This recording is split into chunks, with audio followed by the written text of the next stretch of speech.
and welcome to Steph Udall. I am, unsurprisingly, Steph. Recently, my Instagram account hit over 1,000 followers. To celebrate, I'm holding a giveaway for the doll I'm making in this video. The giveaway is open until midnight GMT on March 12th, so if you're watching after that, so sorry, there might be more giveaways in the future, but if you're watching before, go over to Instagram. My followers helped me create this doll by voting on polls in my Instagram stories. The first round of voting decided that the base doll would be a Monster High Rochelle Goyle with a pastel goth theme, so let's get started. Honestly, I think Rochelle is one of my favorite Monster High sculpts. I've only ever painted one of her before as Muffy from Animal Crossing, which was my second ever custom, and I'm super excited to work on her again.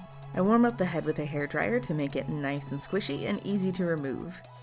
Be careful when doing this though so you don't burn your fingers.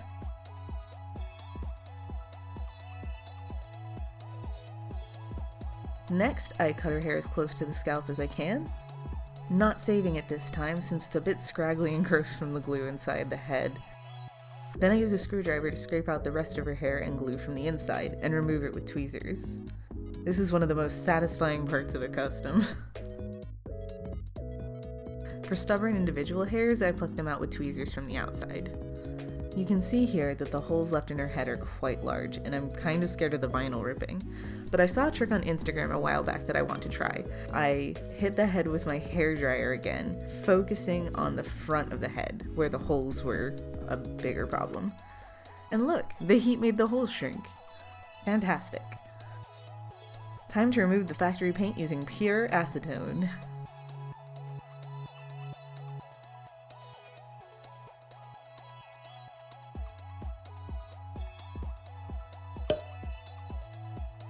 And now she's all clean.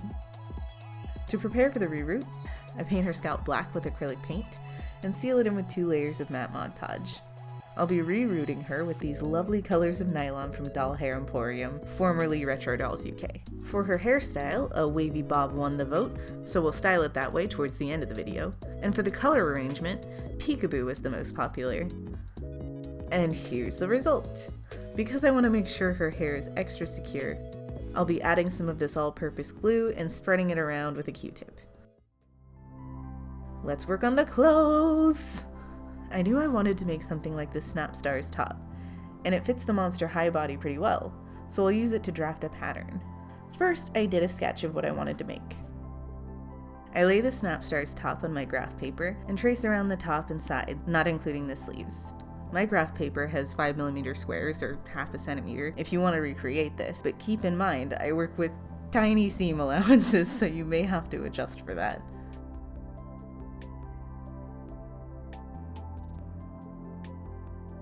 Then I place the Monster High body on top, and draw out the rest of the shape according to my drawing, while referencing the body.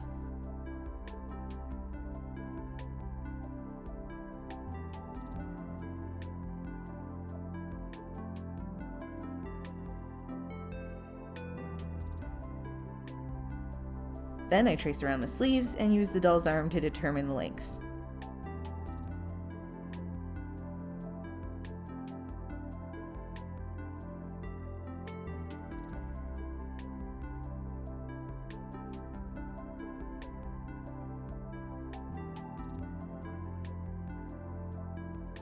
Remember, the sleeve is folded, so it's only half the sleeve. To make it full size, mirror the shape.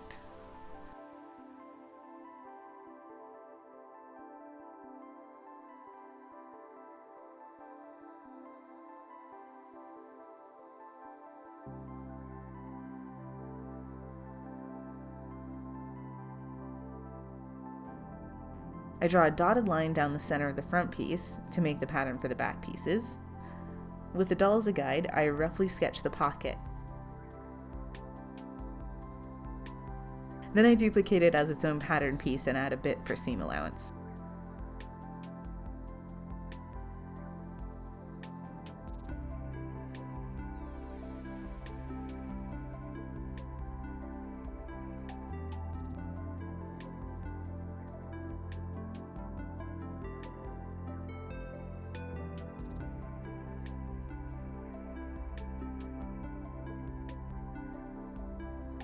I cut these pattern pieces out of pastel green and pink knit fabric.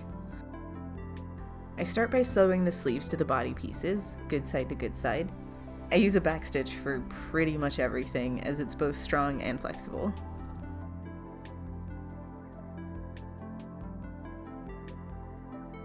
Then I hem the pocket openings and sew the pocket onto the front of the top with the seam allowance folded under on the top and sides of the pocket. I cut a broken heart out of some black faux leather and stitch it on. I used some washi tape to hold it in place temporarily.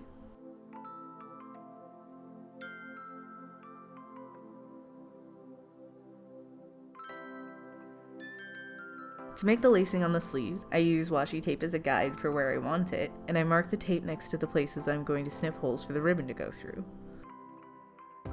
Once I'm happy with the placement, I carefully snip the tiny holes next to the marks I made. Then I used an embroidery needle to thread the ribbon through the holes, making sure the ribbon stays flat and untwisted.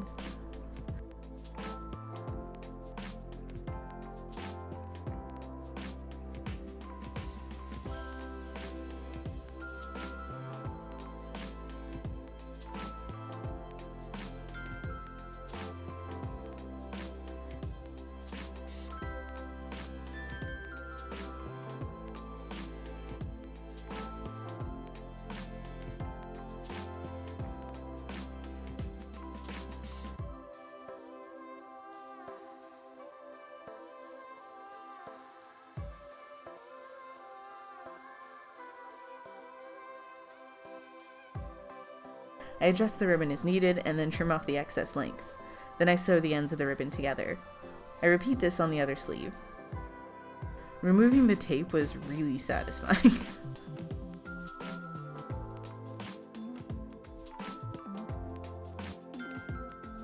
To help everything be a little more secure, I add a little Mod Podge around the holes on the back side of the sleeves, as well as the stitching for the broken heart.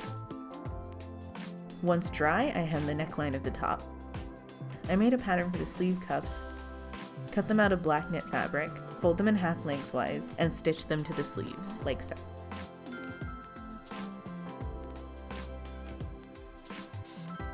I used my iron to press the cuffs flat. Then I fold the top good side to good side, like you see here, and sew up the sleeves and the sides. Then I turned it right side out, using a chopstick to help turn the sleeves. Then, like I did for the sleeve cuffs, I made a pattern for the bottom cuff of the top, using the top itself to determine the length. Then, like the sleeve cuffs, I folded it in half lengthwise and sewed it to the top.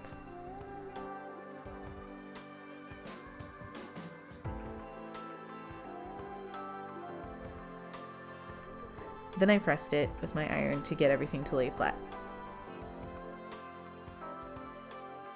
To make the shoulder straps, I sewed 2 lengths of black ribbon to the front, then placed the top on the doll and pinned the ribbon in place on the back. I sewed them down and trimmed the excess. Then I was able to close up the back of the top about halfway, leaving enough room to be able to put it on the doll. Then I hemmed the remaining raw edges and added snap closures to finish it off. Originally, this was supposed to be a dress, but the bottom feels like it's missing something. I also felt like she needed a bit of purple in her outfit to tie in her hair color. So let's make a simple skirt with a ruffle out of this purple knit fabric. I knew I wanted to make a partial circle skirt, so I start by folding my graph paper diagonally so that I can cut it into a square. I fold the square into quarters, hold it up against the doll to check the length, then I fold it again in half diagonally, and then again in the same direction. This is the quick and dirty way to make a circle. I trim the outside edge in a curve.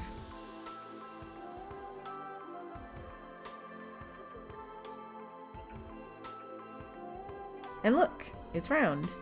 I fold the circle back up and cut the tip off in a curve. This will be the waist of the skirt. I just sort of guesstimated it.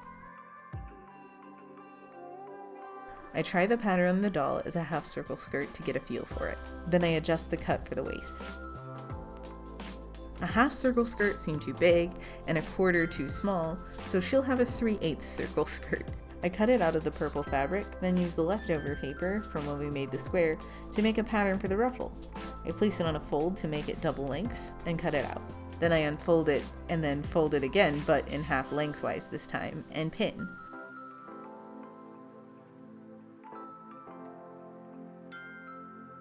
Usually I only do one gathering stitch, but that can be a bit unwieldy, so I tried 2 this time. I gathered the ruffle and pinned it to the skirt, taking my time to space the gathers evenly.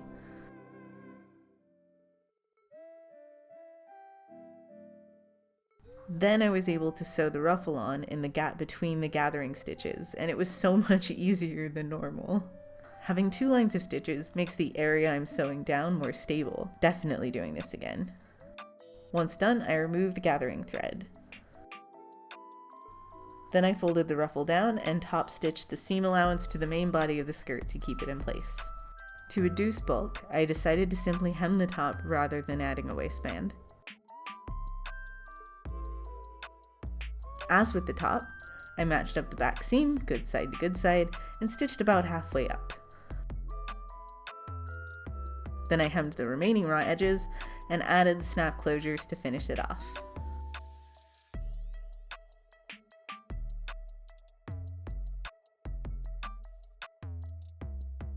After the glue dried, I gave her a preliminary boil wash to set the part. She's dry again, so let's cover up the hair and prep her for her face up with 2 coats of Mr. Super Clear. Remember to use a respirator, spray outside or in a well-ventilated area, and wait 30 minutes between coats. I start off by sketching out her eye shape with a gray watercolor pencil and work from there. I work back and forth with watercolor pencils and chalk pastels, spraying another layer of MSC every so often. The vote went to a more sassy expression, so I wanted to give her a smirk and some lowered eyelids like she's chuckling to herself.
I gave her a graphic winged liner and opted not to give her defined eyelashes. Because her look is so bold, I thought they would just clutter her face.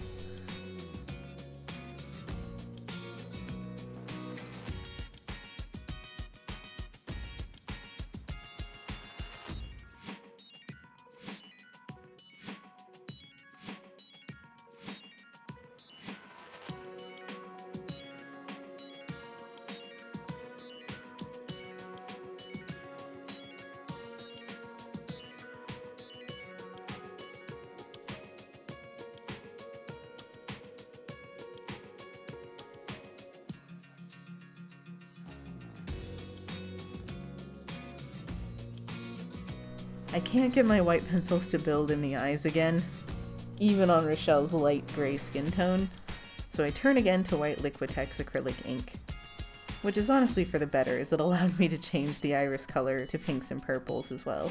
I just didn't think the teal was working.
I used pink acrylic paint to fill in the irises.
The black watercolor pencil wasn't popping enough even when I used a brush, so black acrylic paint it is. I'm getting much less nervous about using paint in my face-ups, it seems.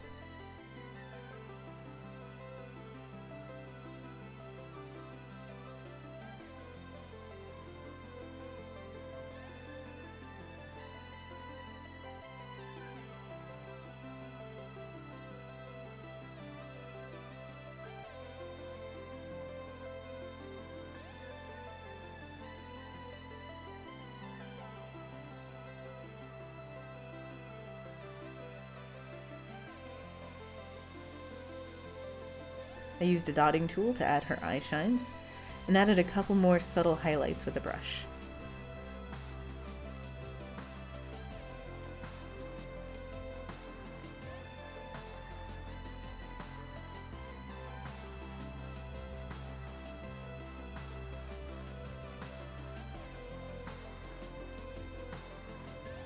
Then I gave her a shimmery glow with Micro Pearl Pearl X powder. I did 2 layers of this, and finally sealed the deal with 2 final coats of MSC. And then I let her just dry. For 2 days. I didn't want to have to repaint an eye again. I did her body blushing off camera with the same pastels as I used on her face and some of the Pearl X powder. I painted her nails black, then I got bold and painted the tips pink to give her an unconventional French tip manicure. I sealed the paint in with matte Mod Podge for now, and let that dry.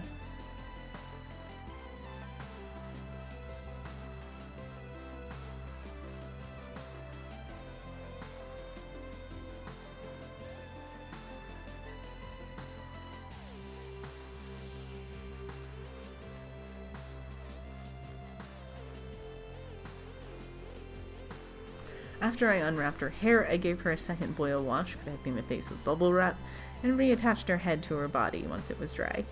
I separated out the hair for her fringe and gave it a chop in sections before refining the shape.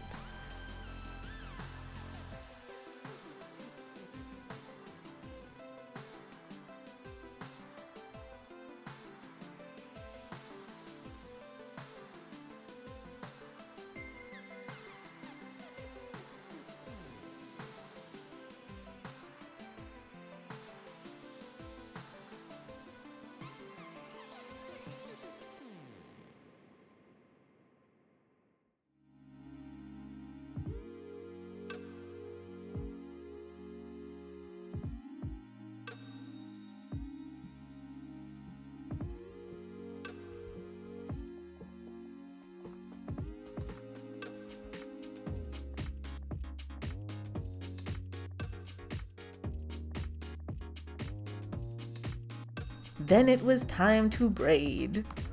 Why? To achieve that wavy bob everyone voted for. I braided her hair into small sections, securing them with elastic bands.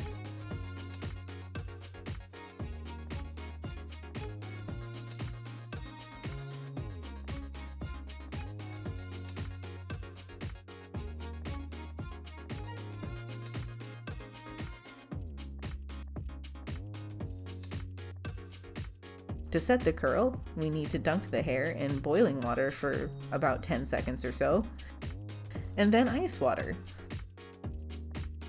I do this twice and finally let her dry for a couple of days.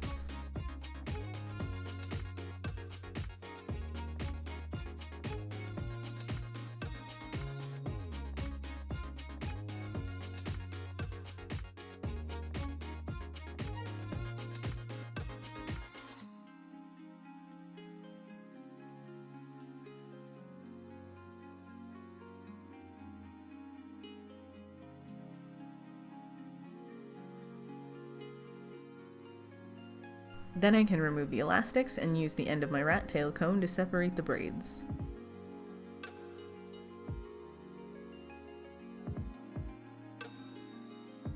I then run it through the hair a bit more to split the waves before I give her hair the chop. To be honest, I may have overplugged her this time, so I decided that the bob would look better a bit longer than I planned.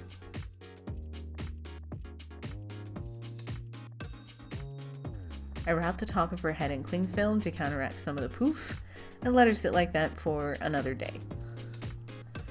Now I can add gloss to her eyes and lips, as well as her nails.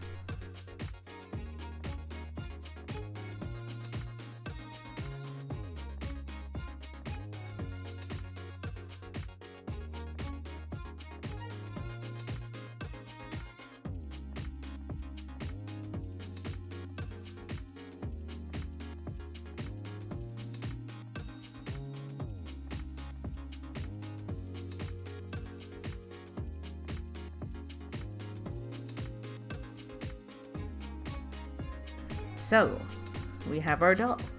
We have her oversized sweatshirt top. We have her skirt. I'll be giving her back the tights that she came with. I modded and painted these shoes off camera, and I also made this tote bag out of faux leather and lace. Let's get her dressed. I asked for some name suggestions and chose my 4 favorites for the final poll. Echo, which was suggested by Mr. Super Customs, won the vote, and I'm pleased it did. She looks like an Echo to me. What do you think of her? Would you like to see more clothing tutorials from me? I know I don't do them very often. If you like this video, give it a thumbs up, subscribe if you want to see more from me, and click the bell icon to be notified every time I post a new video. If you're watching this before midnight GMT on March 12th, then you still have a chance to enter the giveaway. I'll leave a link to the giveaway post on Instagram in the description of this video. I'll be announcing the winner on Instagram on March 15th. So good luck. Until next time, bye!